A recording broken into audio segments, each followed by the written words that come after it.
கரூர் மாவட்டம் குளித்தலை அருகே நடுப்பட்டியில் வீட்டில் ஃபேன் சுவிட்ச் போட்ட பேரனை மின்சாரம் தாக்கிய நிலையில் அவனை காப்பாற்றச் சென்ற தாத்தாவும் உயிரிழந்தார். கூடுதல் விவரங்களை நம்முடைய செய்தியாளர் கார்த்திகேயனிடம் கேட்கலாம். கார்த்திகேயன், என்ன நடந்தது?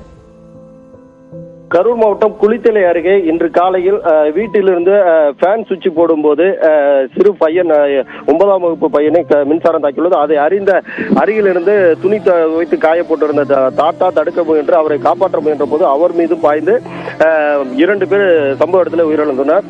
அதாவது கரூர் மாவட்டம் குளித்தலை அருகே வரவூர் பஞ்சாயத்துக்கு உட்பட்ட நடுப்பட்டி பகுதியைச் சேர்ந்த தேவராஜ் மற்றும் ரேவதி தம்பதியின் மகன் சீனிவாசன் அவங்க அப்பா. இந்நிலையில அவரது பையன் திருக்குமரன் 9ஆம் வகுப்பு படித்து வருகிறார். இன்று காலையில் வீட்டில் உள்ள அந்த ஃபேன் சுவிட்ச் போடும்போது திருக்குமரனை மின்சாரம் தாக்கியுள்ளது.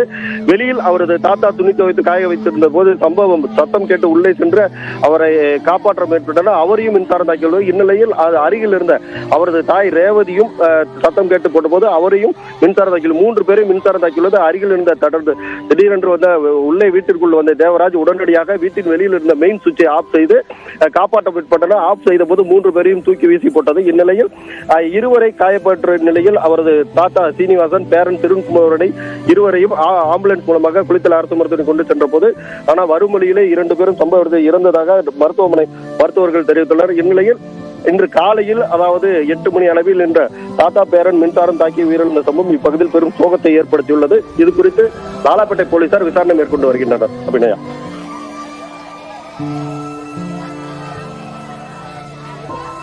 விவரங்களுக்கு நன்றி கார்த்திகேயன்.